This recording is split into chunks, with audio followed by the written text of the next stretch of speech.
What's up, guys? It is Coach Stan coming to you from TFW Boston. We got Stanimal Project Week 4. I'm 1/3 of the way through this entire endeavor. It's crazy how quick it's been going. Yeah, it's actually been going really quickly. Probably because I'm so focused on just trying to eat enough calories that I don't have time to pay attention to anything else. He has to eat a lot. I'm upwards of 5,000 or 4,000 calories this week. On my way to 5,000 calories, and it's safe to say that it feels like I have a second job, because I'm like going crazy trying to eat enough food. I find myself like stuffing my face with whatever, like chicken breasts or it's pretty fun. Carbohydrates I can get later. He also just came in with a new protein shake that's called Incredible, which is, I love puns, but that one's a struggle. Yeah, I really do enjoy the ridiculous names that they have for all the supplements out there now. Yeah, that's good. But hey guys, so as you can tell, compared to last week, I'm feeling way better. Like I was super kind of like bummed out, really negative going into that entire week, and everything kind of changed on, I think it was on Friday night while I was deadlifting. I kind of just got pissed off with the fact that I had been really underperforming. And that I had been essentially just believing the story that I was telling myself, that I was weak, that I wasn't where I wanted to be, right? Pretty much I was just telling myself that I was never going to be able to do it, right? I don't know if you guys could tell by my demeanor last week, but I was really not in a good place, right? And I was so pissed that I was believing that I finally just like, screw it. Let's throw 50 pounds to the bar and let's see what happens. 50 more pounds. 50 extra pounds. So I went from like 495, yeah.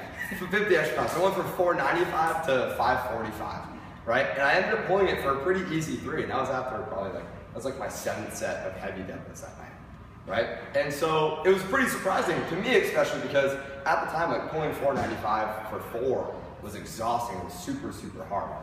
But I think one of the biggest things that I learned from that experience, and it's something I've been doing for the rest of this week, I know on bench I ended up hitting like 50 pounds more than I did the week before. 50's the magic number. Yeah, apparently, right? But really what happened is I realized that I have the option, just like you have the option of firing people from your life, right? Of firing the people from your life that don't add to it, that subtract from it, right? That bring you down on a regular basis. You have the exact same option to fire the thoughts that do those things to you, right? So just like how for a long time I believed those bullshit thoughts, right? I would believe the thoughts that I wasn't good enough. I would believe the thoughts that I wasn't capable of doing certain things. But the second that I fired those bullshit thoughts, everything changed.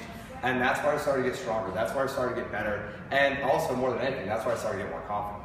And as you can tell, I'm feeling pretty confident, pretty fired up this week. Yeah, he's been on fire all week. And honestly, guys, it comes down to this. Most of the time, or oftentimes at least, the biggest enemy we have between us and success is ourselves. It's what we're telling ourselves. Anytime those self-limiting thoughts or beliefs are happening, we're keeping ourselves from achieving our full potential. One of my favorite quotes of all time is by Zig Ziglar. It says, "Put all excuses aside and remember this: you are capable." So remember that, guys. No matter what it is that you're trying to do, you can do it.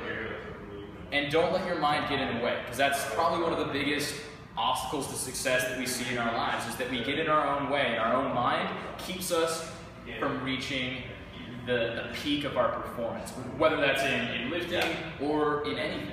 Well, and one big thing too is just the simple fact that it was more convenient for me to believe that I was weak, or it was more convenient for me to believe that I wasn't capable, because I wouldn't have had to do all the hard work, right? It was a lot harder to deadlift 545 than it was to deadlift 495. But that didn't mean that I wasn't, like I was completely capable of doing it. It was just a little bit harder, right? It just required a little more effort, right? And that's the thing, is that the pleasure of it being easy, right, has to be outweighed by the pain of remaining the same and the pain of not changing, right? And the second that I got mad enough and frustrated enough, right, I felt the pain of stagnating and not changing, that's when I made that change, and that's when I stopped pulling back. Right?